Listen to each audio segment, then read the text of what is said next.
Okay guys, तो welcome back. Day 4 में हम कुछ इंपॉर्टेंट क्वेश्चन डिस्कस करने वाले हैं जो कि हमारे सारे टॉपिक से रिलेटेड हैं। गेट हो, चाहे एसएससी जेई हो, चाहे आरआरबी जेई हो, वो सारे टॉपिक से हम देखने जा रहे हैं।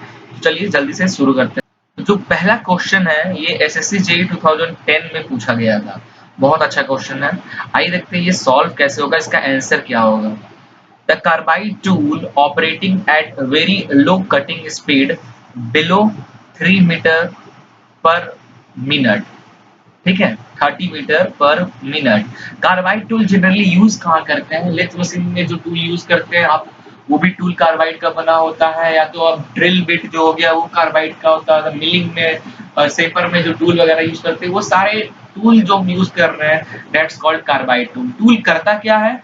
वर्क पीस, जो वर्क पीस होता है, जो भी आपको प्रोडक्ट होता है, अगर उसको बनाना है that's called the work piece. उसको उसको अगर आपको वो शेप देना है तो उस पे आप टूल की हेल्प लोगे, टूल के हेल्प से आप फिर उसको शेप करते हो। तो कह रहा है कि अगर कार्बाइड टूल की ऑपरेटिंग मतलब वो बहुत स्लो अगर रोटेट हो रहा है, बहुत स्लो ऑपरेट कर रहा है, below that called below 30 metre पर मिनट के से भी कम अगर ऑपरेट हो रहा है, इन दैट केस आपका आंसर क्या होगा? क्या टूल की लाइफ रिड्यूस होगी या टूल की लाइफ इंक्रीज होगी धीरे काम करने पे? Have no effect on tool life, spoils the work piece. क्या ऑप्शन होगा? देखो, स्पॉइल्स द वर्क पीस तोड़ देगा ये तो इम्पॉसिबल है, वर्क पीस काफी ज्यादा हैवी होता है एज कम्पेयर टू आपके tool. Have no effect on the tool life, ऐसा तो होगा नहीं। अगर फ्रिक्शन तो हो रहा है, टूल अगर वर्कपीस पे काम कर रहा है तो फ्रिक्शन तो हो रहा है, तो ऐसा तो होगा नहीं, कुछ होगा नहीं। टूल की भी लाइफ होती है हर चीज की, वो भी खराब होता है। इंक्रीज टूल लाइफ और रिड्यूस टूल लाइफ, ये दो चीज में थोड़ा सा देखना है। तो देखो, आप जितना तेजी से, इसमें क्या होता है, tool is in contact with work piece for more time, thus heat generated due to friction, thus thermal cracking and a reduced life of tool। Clear? तो होता क्या है कि अगर टूल स्लो स्पीड में वर्क कर रहा है तो ज्यादा टाइम लगेगा वर्क पीस को, आपको जो भी शेप लेना है उस शेप को बनाने में ज्यादा टाइम लगेगा। और ज्यादा देर तक वर्क पीस अगर आपके टूल अगर आपके वर्क पीस से कांटेक्ट में है, फ्रिक्शन होगा, हीट होगा, उसके कारण क्या होगा, टूल घिसने लगेगा।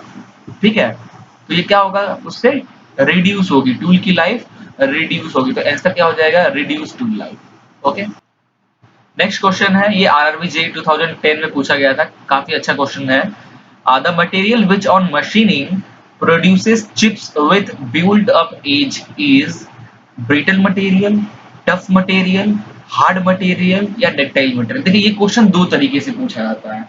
एक तो तरीका क्वेश्चन को पूछने का ये है कि ऐसा कौन सा मटेरियल होता है जिसपे हम मशीनिंग करते हैं, तो जो चिप्स मशीनिंग करोगे तो चिप्स बाहर निकलेंगे ना, मेटल के कुछ पार्ट्स निकलेंगे, उसको हम चिप्स कहते हैं। वो जो बाहर निकलेंगे चिप्स, तो आप वो क्या कंटिन्यूअस चिप्स होंगे? मतलब उसको मैं थोड़ा सा डायग्राम बना के बता रहा हूँ। ये आपका हो गया वर्क पीस, ठीक है, लेथ मशीन की बात करें, और ये आपका हो गया tool.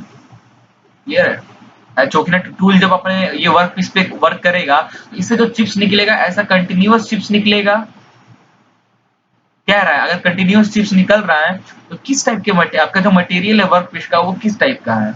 Brittle material. Brittle material मतलब क्या होता है, वो इजी, एक बार हथौड़े मारने पे वो ब्रोक हो जाए। तो ब्रिटल मटेरियल पे हम पहली बात तो मशीनिंग करते ही नहीं है, तो ये ऑप्शन तो रॉन्ग हो जाएगा। टफ मटेरियल, ये भी problem. Hard material, brittle like he है हार्ड मटेरियल, ठीक है, तो हार्डनेस उसकी ज्यादा है, तो इन दिस केस में भी हमारा जो चिप्स है वो कंटिन्यूअस नहीं मिलेगा। डक्टाइल मटेरियल, डक्टाइल क्या होता है कि आप उसको दोनों तरफ से अगर आप इधर से और इधर से जब फोर्स लगाओगे तो ये क्या होगा, इसकी साइज डायमेंशन चेंज होती रहेगी और ये ऐसा फैलते जाएगा, एक्सटेंड होता जाएगा। क्लियर? तो ऐसे जो मटेरियल होते हैं इन पे अगर आप मशीनिंग कर रहे हो तो इससे जो चिप्स निकलते हैं, अनवांटेड मटेरियल जो निकलेगा ऐसा कंटिन्यूअस शेप में निकलता है। तो ऑप्शन हो जाएगा ductile material. Now question number 3 हम देखने वाले हैं। The cutting fluid mostly used for machining steel is. SSC JEE 2016 में ये क्वेश्चन पूछा गया था, बहुत अच्छा क्वेश्चन है। और जनरली एक ऐसे नॉर्मल भी आपको पता होना चाहिए। तो जब भी आप ऐसे कोई मशीनिंग प्रोसेस देखोगे तो एक आप देखोगे एक लिक्विड की यूज करते हैं, ठीक है। तो लेथ मशीन में अगर आप देखे होगे या किसी भी आप ऐसा कोई टूल देख रहे हो कि वर्क पीस पे अगर कोई काम हो रहा है, या तो आप ड्रिलिंग कर रहे हो या तो आप ड्रिलिंग कर रहे हो या लेथ मशीन का काम कर रहे हो, देखोगे कि हम एक फ्लूइड का यूज करते हैं और वर्कपीस और टूल के बीच में ऐसा फ्लूइड को डालते हैं। क्या होता है, वो जो भी वहाँ हीट बनता है उस हीट से टूल की लाइफ कम होती है, तो वो हीट ना बने, ठीक है, फ्रिक्शन कम हो, उसके कारण हम ये फ्लूइड का कंटिन्यूअसली सप्लाई देते रहे। जो फ्लूइड होता है व्हाइट कलर का आपको दिखता होगा, दिखता है जनरली, आप देखे होंगे। क्या है वो, वाटर है? वाटर तो है नहीं भाई, वो व्हाइट कलर का दिखता है। तो ड्राई है? ड्राई तो हो ही नहीं सकता। हैवी ऑयल यूज करते हैं? नहीं, ऑयल तो यूज एकदम नहीं करते हैं। एक ऑप्शन है सोल्यूबल ऑयल। सोल्यूबल ऑयल इसका आंसर होगा। सोल्यूबल ऑयल बोला जाए तो एक और नाम से भी हम इसको जानते हैं। सोल्यूबल ऑयल आप जनरली हम जो कटिंग फ्लूइड के लिए यूज करते हैं इसको हम कूलेंट भी कहते हैं, ठीक है, या कटिंग फ्लूइड भी इसको ज्यादातर कहते हैं, ठीक है। Question now, question number 4 GATE 2012 में पूछा गया था, बहुत अच्छा क्वेश्चन है, थोड़ा सा समझने की कोशिश करो, आप खुद बना लोगे। The primary purpose of a screw in a casting mould is to, screw का क्या पर्पस है कास्टिंग में? स्क्रू का क्या है? स्क्रू मैं बता रहा हूँ, देखो, ये हमारा मोल्ड बॉक्स हो गया, ठीक है, कास्टिंग कर रहे थे, ये मोल्ड बॉक्स हो गया, ये हमारा कैविटी है, क्लियर है, कैविटी है। इस कैविटी में, इस कैविटी तक, क्योंकि ये पूरा हमारा क्या है, सैंड से भरा हुआ है, ये पूरा हमारा सैंड से भरा हुआ है, ठीक है। तो इस कैविटी तक अगर मेरे को पहुंचाना है, इस कैविटी तक अगर मेरे को कुछ पहुंचाना है तो कैसे पहुंचेंगे? इसके लिए हमें एक रनर लगाना पड़ेगा, क्लियर, ये रनर लगाए। अब यहाँ पे मोल्टेन मेटल डालेंगे तो इस रनर के हेल्प से फिर वो आकर हमारे इस कैविटी में जाएगा हमारा मोल्टेन मेटल, ठीक है। इसमें से कौन सा ऑप्शन है? ऑप्शन देखो, feed the casting at the rate, rate की बात कर रहा है, सॉलिडिफिकेशन, ये तो है ही नहीं, इस पर का काम ही ये नहीं है। Act as a reservoir of molten metal, it is act as a reservoir. Reservoir molten metal का क्या है? रिजर्वायर, मोल्टेन मेटल का रिजर्वायर क्या है? या तो आप फर्नेस बोलोगे, फर्नेस जहां से निकलता है, या तो जहां आप मोल्टेन, यस, फर्नेस को कह सकते हो रिजर्वायर, क्योंकि मोल्टेन मेटल वहीं पे इकट्ठा होता है फर्नेस में। फर्नेस से आप लेडल की हेल्प से निकालते हो उसको और फिर लाके अपने मोल्ड बॉक्स में पोर करते हो। तो ये ऑप्शन तो नहीं है, स्क्रू यहाँ पे यूज ही नहीं होता। Feed molten metal from the pouring basin to the gate, okay, ये आंसर होगा, क्योंकि आपका अगर ये हमारा मोल्ड बॉक्स है, ये कैविटी है, कोई कोई हमारा जो गेट सिस्टम हो, गेट क्या होता है हमारे कैविटी में पहुंचाने का, मोल्टेन मेटल पहुंचाने का तरीका, एक तो होता है साइड, साइड से डालने का, एक होता है डाउन, नीचे से ऐसा गेट रहता है, तो ये पोरिंग बेसिन है, ठीक है, यहाँ पे हम मोल्टेन मेटल डालते हैं, ये पोरिंग बेसिन से हमारे इस गेट के थ्रू, ये गेट के थ्रू हमारा इस कैविटी में हमारा लिक्विड आता है, मोल्टेन मेटल। तो option C is your correct answer, feed molten metal from the pouring basin, this pouring basin to the gate, इस गेट के हेल्प से फिर हमारा कैविटी तक पहुंचता है। तो इस जो गेट है इसको हम बोलते हैं स्क्रू, ठीक है। फिफ्थ क्वेश्चन अब हमारे सामने फ्लैश है, ठीक है। फिफ्थ क्वेश्चन क्या है? In order to facilitate the withdrawal of pattern, ठीक है, अगर आपको पैटर्न को निकालना है स्टैंड से, ठीक है, ये मोल्डिंग बॉक्स है, ये मोल्ड है, इसमें हमारा ये क्या है, पैटर्न लगा हुआ है, एक पैटर्न डायरेक्ट ऐसा दिख रहा है, नॉच बना हुआ, एक टेपर दिख रहा है, ठीक है। हम डिस्कस करते हैं तो क्या आंसर होगा। पैटर्न इज मेड स्मूथ, ठीक है, इजिली आप निकाल लें, withdrawal facilitate the withdrawal of pattern, pattern को इजिली निकाल लें और उससे कोई डिफेक्ट भी ना हो। इसमें से कौन सा ऑप्शन सही रहेगा पैटर्न के लिए? पैटर्न इज मेड स्मूथ, आप पैटर्न को स्मूथ बनाओगे, पैटर्न के स्मूथ से क्या लेना देना भाई, पैटर्न स्मूथ हो चाहे हार्ड हो, आप अगर निकालोगे तेजी से तो वो तो टूटेगा ही आपका मिट्टी आसपास का। Water is applied on metal surface, metal surface पे वाटर, ये तो जम ही नहीं रहा है, ठीक है। Allowances are made on pattern, pattern में कुछ अलाउंसेस हम दें, या draft is provided on pattern, क्या ऑप्शन होगा? इसमें अगर आप ध्यान दोगे ये ऑप्शन थोड़ा गलत है, ये ड्रॉट जो लिखा है इसकी जगह पे ड्राफ्ट होना चाहिए था, ड्राफ्ट, ठीक है। Draft is provided on the pattern, तो ड्राफ्ट अलाउंसेस एक पढ़े होंगे। By draft is meant the taper provided, देखो पैटर्न अगर ऐसा रहा तो अगर हम इसको निकालेंगे तो क्या होगा, आसपास का जो हमारा सैंड, देखो सैंड क्या हुआ, चिपक गया पैटर्न से, सैंड भी बाहर निकल गया, और बाहर निकल जाए तो जो कैविटी आपकी बनेगी वो कैविटी कुछ इस तरीके का हो जाएगा। ठीक है, तो आपको जो प्रोडक्ट होगा, जो बनेगा प्रोडक्ट कैसा बनेगा, ऐसा प्रोडक्ट बनेगा। ठीक है, आपको चाहिए ऐसा प्रोडक्ट, क्लियर, और बनेगा ऐसा प्रोडक्ट, क्योंकि आसपास की मिट्टी टूट गई जब हम अपना पैटर्न निकाल रहे थे। तो ऐसे अगर कॉर्नर पैटर्न होगा तो इसलिए हम ऐसा थोड़ा टेपर प्रोवाइड करते हैं। 1 to 2 कितना, 1 से 1 to 2 मीटर हम टेपर, mm/मीटर हम टेपर प्रोवाइड करते हैं, ताकि जब हम इसको निकाल लें वो इजीली निकल जाए विदाउट डिस्टर्बिंग और विदाउट Yes. तो आप पढ़ सकते हो यहाँ पे, by draft is meant the taper provided by the pattern maker on all vertical surface of the pattern। जितने vertical surface है सारे पे हम taper provide कर, so that it can remove from the sand without tearing away the sides of the sand।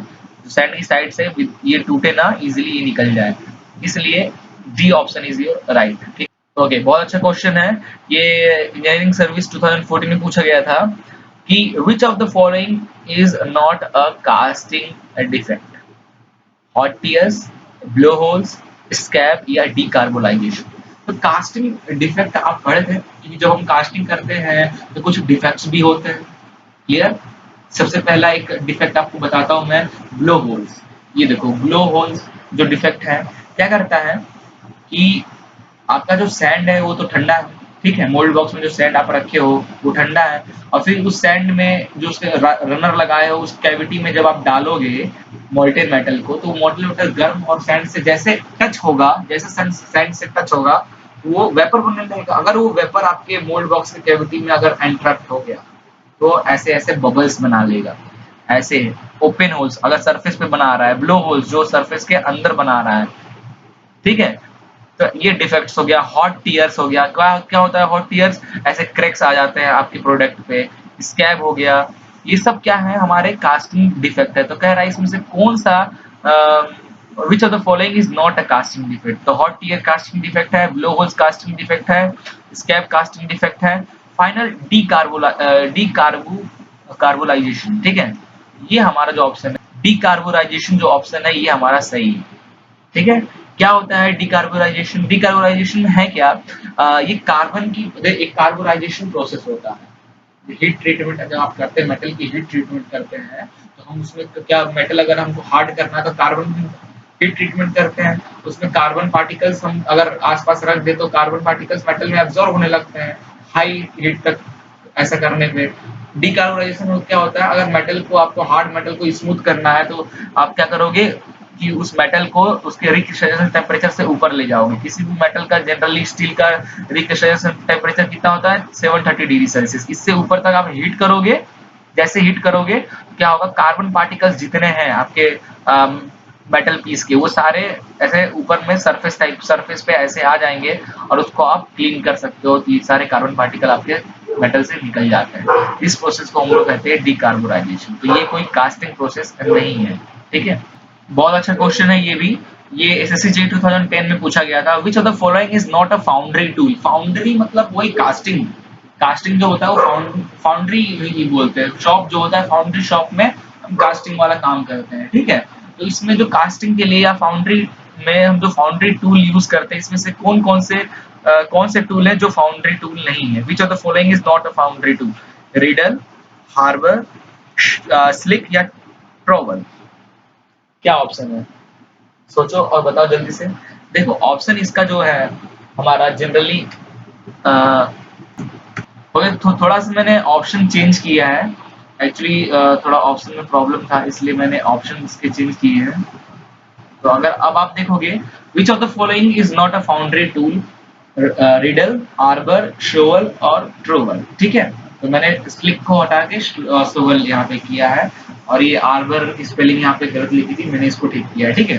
तो कौन सा है इसमें से, रिडल क्या होता है, रिडल जनरली हमारे एक ऐसी लंबी सी ऐसी प्लेट टाइप की पत्ती होती है, ठीक है, मेटल की पत्ती होती है। क्या करती है, जब मोल्ड बॉक्स पे जब आप सैंड को पूरा रैम कर दे, तो रैम करने के बाद इसके सरफेस को प्लेन करने के लिए इसको हम इस पे मूव करते हैं, ये सरफेस पूरा प्लेन हो जाता है।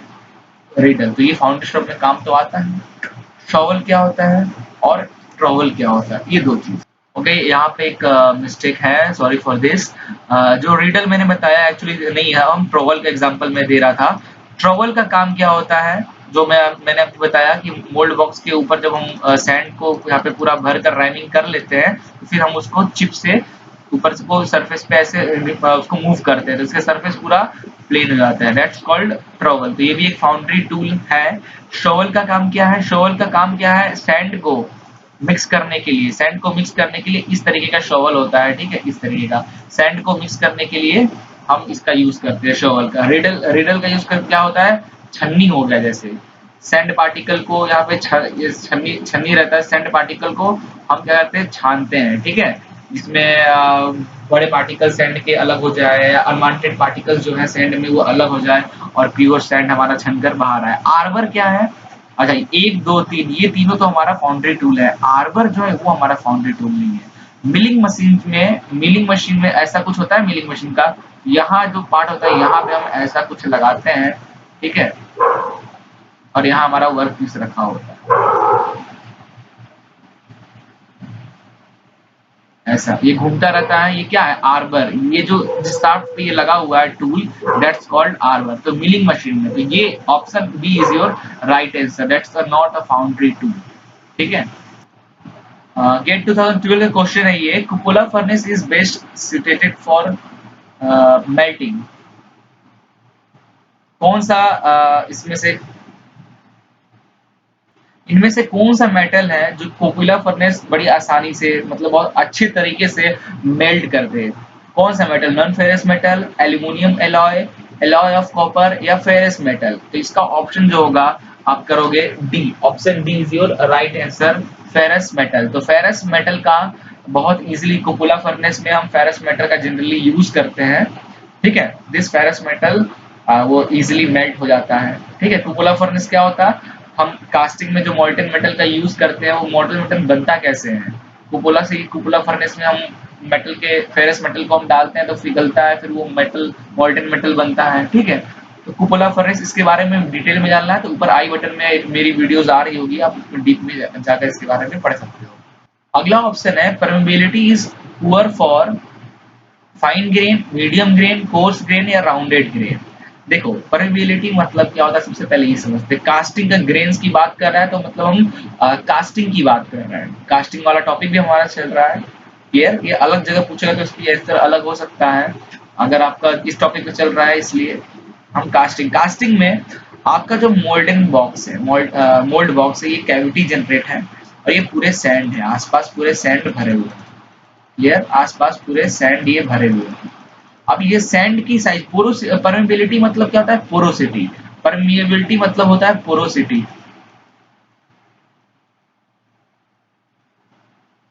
ये परमेबिलिटी मतलब पोरोसिटी, पोरोसिटी। अब पोरोसिटी क्या होता है, पोरोसिटी का मतलब यहाँ पे ये है कि देखो, जितना फाइन ग्रेन होगा, या बोला जाए जितना ग्रेन की साइज बड़ी होगी, जितने ग्रेन की साइज बड़ी होगी तो उनके बीच में गैप ज्यादा होगा।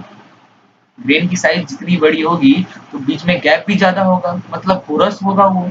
जो भी गैस अगर हमारा solid melter molten water cavity में आ रहा है, तो जो भी गैस है वो इजीली इस पार्ट से, इस अगर बड़े बड़े ग्रेन्स है, सैंड के पार्टिकल्स बड़े बड़े हैं, तो इजीली हमारे गैस बाहर निकल जाएगा।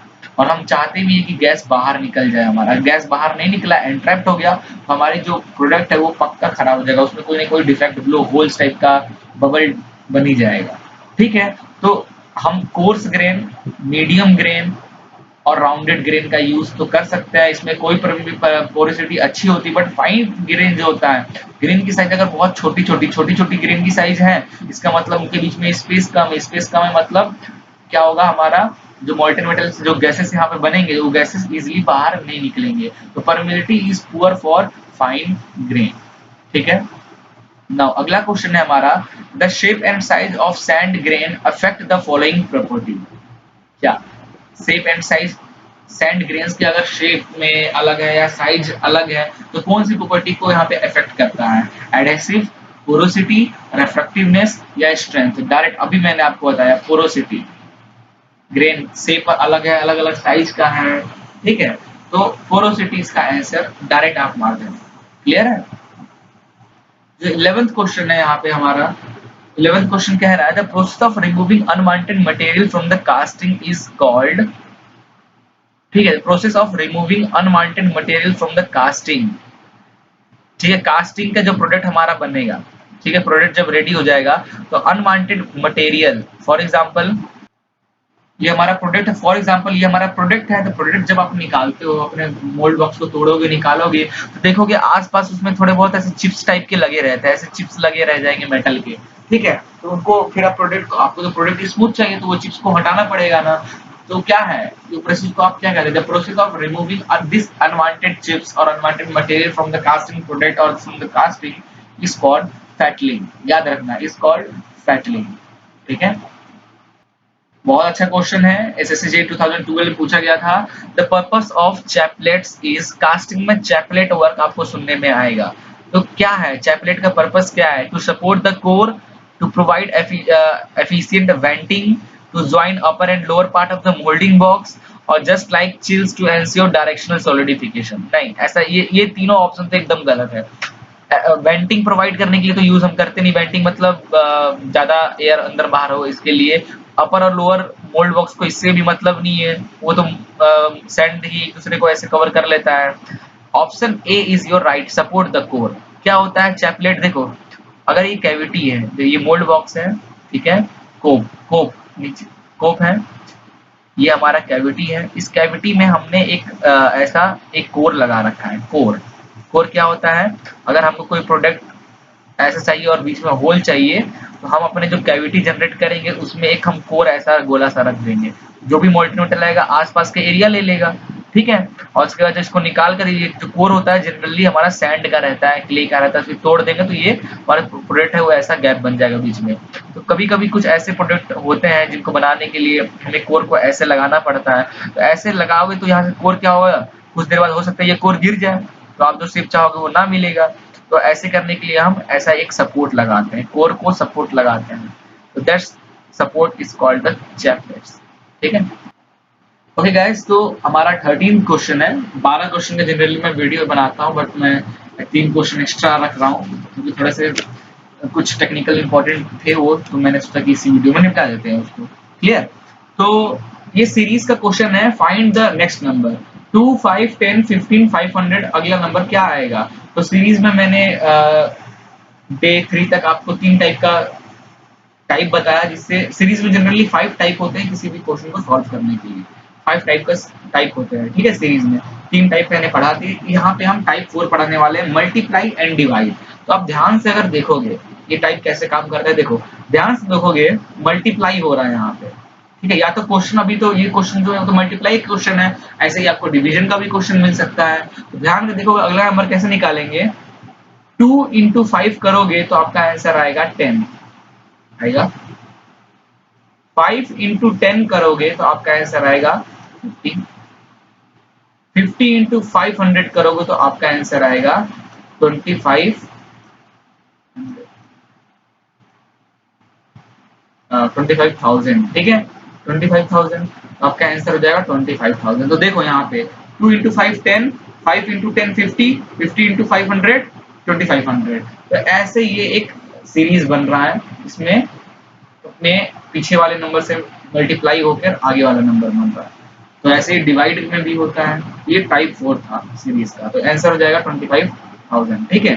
नेक्स्ट क्वेश्चन हम देखते हैं, 11th क्वेश्चन है हमारा, बहुत आसान क्वेश्चन है। The national highway system is the responsibility of, national highway जो सिस्टम होता है वो किसकी रिस्पॉन्सिबिलिटी पे होती है, स्टेट गवर्नमेंट, सेंट्रल गवर्नमेंट, और स्पेशल रोड अथॉरिटी, या स्टेट एंड सेंट्रल गवर्नमेंट। तो इसका आंसर जो होगा वो होगा that's central government, central government आपका आंसर हो जाएगा, because the national highway system is the responsibility of central government under the national highway act 1956, okay, therefore national highway become the responsibility of the central government, clear है।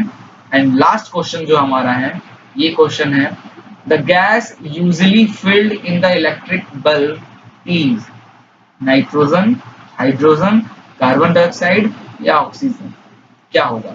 अब देखो यहाँ पे बहुत लोग क्या बोलेंगे, सर ऑर्गन आर्गन जो होता है आर्गन हम डालते हैं, ठीक है, बहुत जगह आप पढ़े होंगे आर्गन का यूज करते हैं, और भी तो जरूरी थोड़ी नहीं सिर्फ आर्गन का यूज करते हैं बल्ब के अंदर, इलेक्ट्रिक बल्ब के अंदर और भी गैसेस का यूज करते हैं। अगर यहाँ आर्गन ऑप्शन होता तो हम पक्का आर्गन को ही टिक करते, बट आर्गन नहीं है। अब जो है इनमें से बताओ कौन सा यूज करते हैं, हाइड्रोजन का, कार्बन का या ऑक्सीजन का? तो हम बोलेंगे सॉरी ये गलत, हाँ ऑप्शन नाइट्रोजन, यस नाइट्रोजन का यूज करेंगे। Option A is your right answer, nitrogen का यूज करते हैं। आर्गन का भी करते हैं, अगर आर्गन ऑप्शन में नहीं है तो आप नाइट्रोजन को मार सकते हैं, क्योंकि नाइट्रोजन का यूज इसलिए भी करते हैं ताकि क्योंकि एटमॉस्फेयर में काफी अमाउंट में अवेलेबल है। जब आप काफी अमाउंट में कोई चीज अवेलेबल है तो उसका यूज क्यों ना करोगे, क्यों आप आर्गन का यूज करने जा रहे हो? तो इलेक्ट्रिक बल्ब में नाइट्रोजन गैस का यूज करते हैं यूज, ठीक है। तो ये था ओवरऑल 15 क्वेश्चन। तो आपको वीडियो पसंद आया तो आप जरूर लाइक करना, अपने फ्रेंड्स के साथ शेयर करना। इस बार मैंने प्रेजेंटेशन टाइप का आपको वीडियो दिया, इससे पहले डे 3 तक मैंने खुद मैं आकर आपको एक्सप्लेन कर रहा था लाइव, बट कुछ वजह से मैं यहाँ पे आपको प्रेजेंटेशन बताया, बट नेक्स्ट लेक्चर से मैं लाइव ही आपको टॉपिक कंप्लीट कराऊंगा, ठीक है। तो thank you for watching this video, please like and share it and don't forget to subscribe.